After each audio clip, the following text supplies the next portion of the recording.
Hello दोस्तों, मेरी मौसी बहुत खूबसूरत और नौजवान थीं। वह अपने घर में अकेली रहती थीं और मुझे अक्सर अपने पास बुला लेती ताकि उनकी तन्हाई दूर हो सके। मुझे भी उनके पास जाना अच्छा लगता था और हम दोनों कुछ हसीन लम्हे साथ बिताते थे। एक दिन मौसी ने मुझे अपने घर बुलाया। मैं खुशी खुशी मौसी के घर चला गया। जब मैं वहाँ पहुँचा, मौसी वॉशरूम से नहाकर बाहर आ रही थीं। जैसे ही मैंने मौसी को देखा, मेरे होश उड़ गए। मौसी वाकई बहुत खूबसूरत थी। ऐसा बिल्कुल नहीं लगता था कि वह एक शादीशुदा औरत है। उस वक्त मैं अपने मौसा मुकेश के घर रहने आया था, क्योंकि मेरे मम्मी और पापा दोनों शहर जा रहे थे। छोटे मौसा ने पापा से मिलने और मुबारकबाद देने के दौरान कहा कि अमित को हमारे घर छोड़ जाएं। पापा ने बहुत मना किया कि अब मैं बड़ा हो गया हूँ और अपना ख्याल रख सकता हूँ, लेकिन मौसा नहीं माने। उन्होंने पापा को राजी कर लिया और मेरी दिल की ख्वाहिश पूरी हो गई। मेरे पास हमारे पुराने घर की चाबी थी जो खाली पड़ा हुआ था और मैं उसे अपने मकसद के लिए भरपूर इस्तेमाल करता था। मौसी की शादी मेरे मौसा से लगभग 5 साल पहले हुई थी। उस वक्त मैं 15 साल का था। तब भी मौसी को देखकर मुझे बहुत अच्छा लगता था, क्योंकि वह न सिर्फ खूबसूरत थी बल्कि धीमे लहजे वाली और भरपूर जिस्म की मालकिन थी।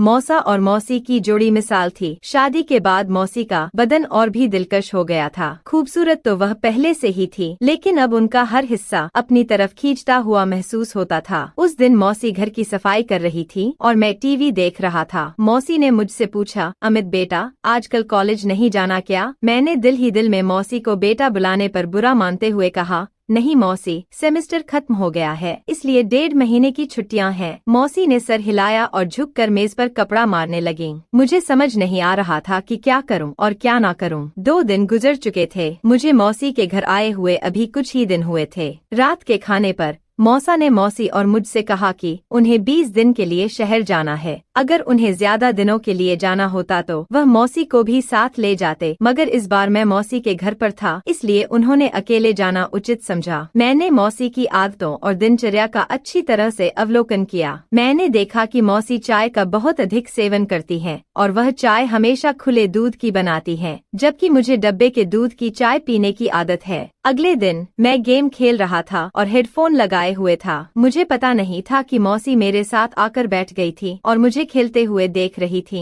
हम दोस्त आपस में मजाक कर रहे थे और मैं कुछ बकवास बातें कह रहा था जो काफी बेहुदा थीं। मौसी हैरान और परेशान होकर मेरी बातें सुन रही थीं। उन्होंने मुझे आवाज देकर अपनी मौजूदगी का एहसास दिलाने की कोशिश की, पर म्यूजिक की वजह से मुझे कुछ सुनाई नहीं दे रहा था। मौसी मेरी बेहुदा बातें काफी देर तक सुनती रहीं और फिर उठकर अपने कमरे में चली गईं। शाम को जब मैं दोस्तों से मिलने बाहर जाने लगा तो मौसी को बताने के लिए उनके कमरे की तरफ गया। उस समय मेरे दिमाग में कुछ खास नहीं था। फिर मैं वापस आकर बेड पर लेट गया। थोड़ी देर बाद मैंने कहा कि मुझे चाय पीनी है, क्या वह बना देंगी? मौसी मुस्कुराकर बोली, क्यों नहीं मेरे बच्चे, बस 2 मिनट में फ्रेश हो जाऊं, फिर बना देती हूँ, और बाथरूम की तरफ बढ़ गईं। मैं गैलरी में जाकर बैठ गया और सामने लॉन और फूलों को देखने लगा। एक फूल मुझे बहुत पसंद आया। मैंने उसे करीब से जाकर देखा और फिर तोड़ लिया। मौसी मुझे आवाज दे रही थी।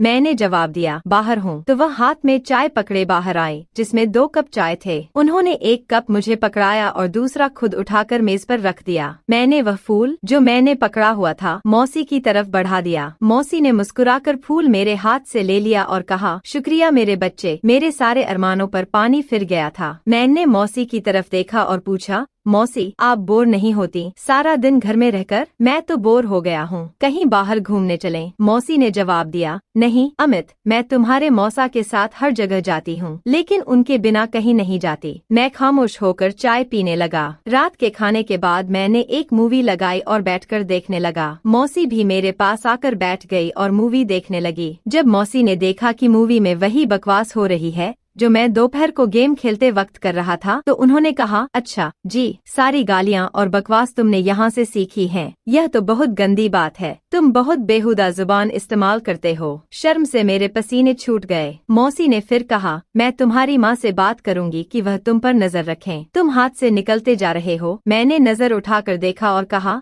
गलती हो गई, माफ कर दें। पर क्या करूं, सब लड़के इसी तरह की बकवास करते हैं। मुझे भी जवाब जब देना होता है तो ऐसी बातें मुंह से निकलती हैं। मौसी हंस पड़ी और बोली, डरो नहीं, किसी को कुछ नहीं कहूंगी। मुझे पता है कि तुम लड़के किस तरह की बातें करते हो। अच्छा यार, कोई और मूवी लगाओ। यह क्या लगाया हुआ है? तब जाकर मेरी सांस में सांस आई और मैंने खाला से पूछा, कौन सी मूवी लगाऊं? उन्होंने कहा कोई इंडियन मूवी लगाओ। मैंने एक इंडियन मूवी लगा दी। मौसी मूवी देख रही थी और मैं चोरी चोरी उन्हें ही देख रहा था। मौसी ने अपनी एक टांग उठाकर दूसरी टांग पर रखी और सोफे की टेक और बाजू से लगकर आराम से बैठ गई। फिर मैंने भी अपनी एक टांग उठाकर दूसरी टांग पर रखी। मुझे लगा कि मौसी ने मेरी इस हरकत को नोट किया है और उनके चेहरे पर हल्की सी मुस्कुराहट आ गई। मैं भी मौसी की तरह दूसरे कोने पर बैठा हुआ था। फिर मौसी ने मुस्कुराते हुए अपनी पोजीशन सही की और मैंने भी सही होकर बैठने में ही बेहतर समझी। मौसी हंस पड़ी और बोली, अमित मेरी नकल उतार रहे हो? मैंने उनकी तरफ देखा और सर हिलाया तो उन्होंने मजाकिया गुस्से से कहा,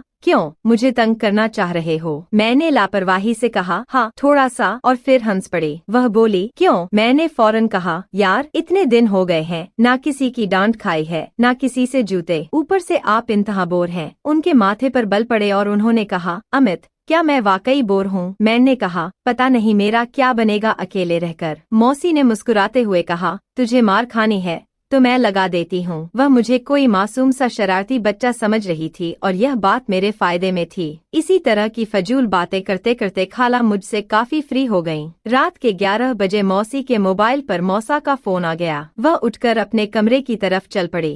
मैं थोड़ी देर मूवी देखी, फिर टीवी बंद किया और अपने कमरे की तरफ जाने लगी। तभी मुझे मौसी के कमरे से उनकी आवाज आई, यार बहुत मिस कर रही हूँ आपको। पता नहीं कैसे गुजरेंगे यह दिन, पता नहीं दूसरी तरफ से क्या कहा गया, मगर जो मौसी ने कहा वो मेरे लिए किसी सरप्राइज से कम नहीं था। सुबह मैं जल्दी उठा और फ्रेश होकर किचन की तरफ बढ़ गया। किचन में कोई नहीं था। मैंने मौसी के कमरे की तरफ जाकर देखा तो दरवाजा बंद था, यानी मौसी सो रही थी। मैंने किचन में जाकर अपने लिए चाय बनाई और फिर कुछ स्लाइस गर्म करके मेज पर बैठकर नाश्ता करने लगा। मैं नाश्ता कर रहा था तभी मौसी के कमरे का दरवाजा खुला और वह बाहर निकली। मुझे देखकर थोड़ा सा शर्मिंदा होते हुए बोली, रात को नींद नहीं आई, बहुत देर से सोई, इसलिए सुबह जल्दी नहीं उठ सकी। मैंने मुस्कुरा कर कहा, कोई बात नहीं, आपने नाश्ता करना है ना, चलें आज आपका नाश्ता मैं बना देता हूँ। वह बोली, तुम और नाश्ता? वाह क्या बात है। मैंने कहा, फ्रेश होकर आएं, मैं नाश्ता बना देता हूँ, फिर बात करेंगे। मौसी ने सर हिलाया और मुस्कुराती हुई दोबारा अपने कमरे में चली गई। मैंने पूछा, मौसी नाश्ते में क्या पसंद फरमाएंगी? मौसी ने कहा, जो भी बनाओ, मुझे पहले ही शर्म आ रही है। मैंने कहा, जैसे आपकी मर्जी, और मुड़कर किचन की तरफ जाने लगा। मौसी ने मुझे देखा और कुर्सी पर बैठ गई। मैं उनकी कुर्सी के पीछे गया और कहा, मौसी आपका नाश्ता, और चाय उनके सामने रख दी। मौसी मेरी तरफ देखकर मुस्कुरा रही थी। उन्होंने मेरे सर पर हाथ फेरा और मेरे बालों को खराब कर दिया। फिर कहा, वाह बहुत अक्लमंद हो, क्या तुम भी आजकल के लड़कों की तरह बेपरवाह होगे? मैंने मौसी का हाथ पकड़ लिया जो मेरे सर पर था और कहा, यार मेरा स्टाइल खराब कर दिया। मौसी ने मेरे गाल पर हल्का सा थप्पड़ मारा और कहा, कुछ खराब नहीं हुआ, आराम से बैठो और नाश्ता करो। मौसी ने नाश्ता किया और फिर कहा, अमित बहुत शुक्रिया, चलो पक्की दोस्ती करते हैं। आज बहुत दिनों बाद मैं इस तरह हंसी हूँ और इतना अच्छा नाश्ता किया है। शुक्रिया, मैंने मुंह बनाकर कहा, तो क्या हुआ,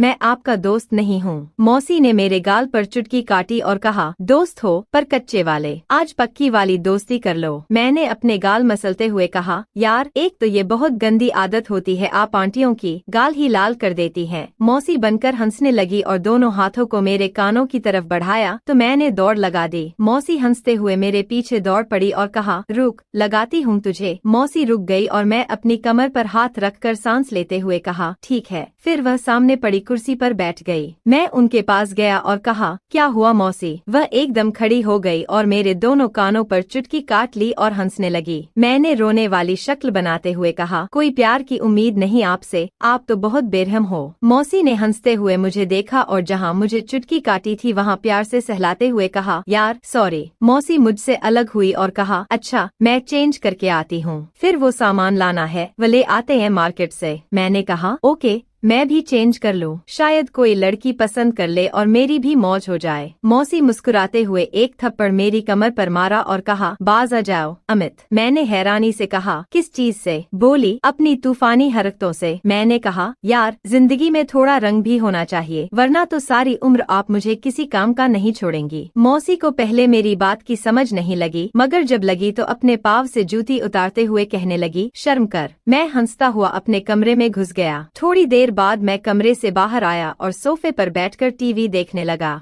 थोड़ी ही देर में मौसी भी बाहर आ गई। जब वह बाहर निकली तो मेरी सांसें थम सी गईं। सफेद कमीज और जीन्स में मौसी को देखकर मैंने कहा, क्या इरादा है मैडम जी का? मौसी ने पहले अपने आप को देखा और फिर मुझे हैरानी से देखते हुए कहा, क्यों, क्या हुआ? मैंने दिल पर हाथ रखते हुए कहा, मैडम, बाहर किसी को नहीं, आप किसी की मनकुवा हैं। खाला मुस्कुराते हुए बोली, क्या बकवास कर रहे हो? जब उन्होंने मुझे चलने के लिए कहा तो मैंने मौसी की तरफ इशारा करते हुए कहा, माना कि आपके दीवाने शहर में 1000 होंगे, पर इतनी सुबह दुकान कौन खोलेगा? मौसी को अपनी गलती का एहसास हो गया और बोली, ठीक कह रहे हो। मैंने कहा, मैडम, जब आप बाहर निकलती होंगी तो लोग आपको ही देखते होंगे, न अपना काम कौन देखता होगा? मौसी मुस्कुराते हुए बोली, अमित यार शर्म कर, मैं तेरी मौसी हूँ। मैंने भी सिर झुकाकर कहा, ओके मौसी जान। वह हंस पड़ी और मेरे पास बैठते हुए बोली, बाज नहीं आओगे फ्लर्ट करने से? मैंने उनकी तरफ देखे बिना कहा, कौन बदकिस्मत आपसे फ्लर्ट करना चाहता है? मौसी मुस्कुराते हुए बोली, तौबा है यार। थोड़ी देर की खामोशी के बाद मौसी मेरे करीब आई और बोली, सच में तेरी कोई गर्लफ्रेंड नहीं है? मैंने उनकी तरफ देखा और कहा, कोई आप जैसी मिली नहीं, वरना उसे गर्लफ्रेंड क्या अपनी लाइफ पार्टनर बना लेता, चाहे पापा से चित्रोली करवानी पड़ती। मौसी मुस्कुराते हुए बोली, मैं अच्छी लगती हूँ आपको? मैंने फिर किसी मासूम आशिक की तरह सिर झुकाकर हल्के से कहा, बहुत ज्यादा। मौसी हंस पड़ी और बोली, तू बाज नहीं आएगा? फिर मौसी ने कहा, जरा दूध ले आओ, खत्म हो गया है। मैंने सिर हिलाया और मार्केट की तरफ चला गया। वापस आकर दूध के बर्तन को फ्रीजर में रखा और मौसी को बताने उनके कमरे में गया, पर सामने जो मंजर था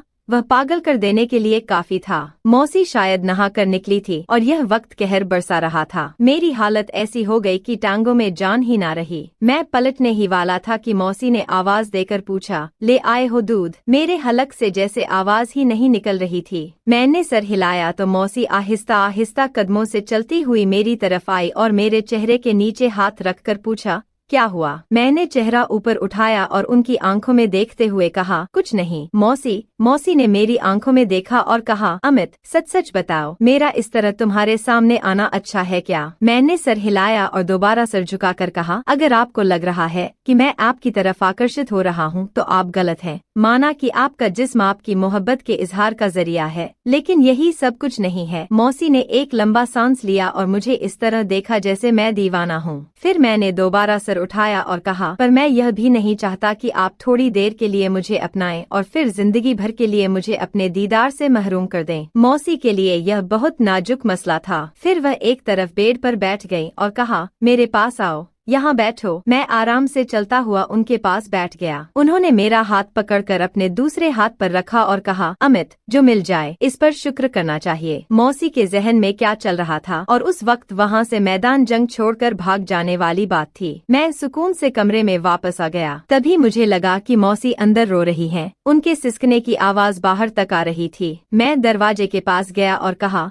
आप ठीक हैं? अंदर से कोई जवाब नहीं आया, बस सिसकने की आवाज बंद हो गई। मैंने फिर पूछा, मौसी क्या बात है, क्यों रो रही हैं आप? अंदर से आवाज आई, अमित, मैं थोड़ी देर के लिए अकेली रहना चाहती हूँ, प्लीज अपने रूम में चले जाओ। मैंने कहा, ओके, आप ठीक हैं ना? तो मौसी ने कहा, हाँ, मैं ठीक हूँ। मुझे कुछ समझ नहीं आ रहा था कि आगे क्या करना है। मैं जल्दी से वापस आ गया। कुछ देर बाद मौसी भी फ्रेश होकर बाहर आई और मुझसे माफी मांगने लगी। उस दिन के बाद से मैंने मौसी का बहुत ज्यादा ख्याल रखना शुरू कर दिया, क्योंकि वह बहुत ज्यादा तन्हाई का शिकार हो गई थी। मैंने मौसा को भी फोन करके वापस घर बुला लिया। मौसी क्योंकि जवान और हसीन औरत थी, इसलिए वह अपनी तन्हाई को मिटाने के लिए बहुत ज्यादा तरस गई थी। लेकिन शुक्र है कि हमारे बीच किसी भी तरह का गलत ताल्लुक नहीं बना। कुछ दिन मैंने और मौसी के घर में गुजारे। फिर मेरे मम्मी पापा घर वापस आ गए और मैं अपने घर लौट आया। हमेशा ध्यान रखें कि घर में किसी को अकेला छोड़कर न जाएं, चाहे वह आपकी बहन हो या बीवी, क्योंकि शैतान कभी भी इंसान को बहका सकता है और इसके कारण इंसान बड़ी गलती कर सकता है। मर्दों को चाहिए कि वह अपनी बहन या बीवी को घर में किसी नामहरम के साथ अकेला न छोड़े।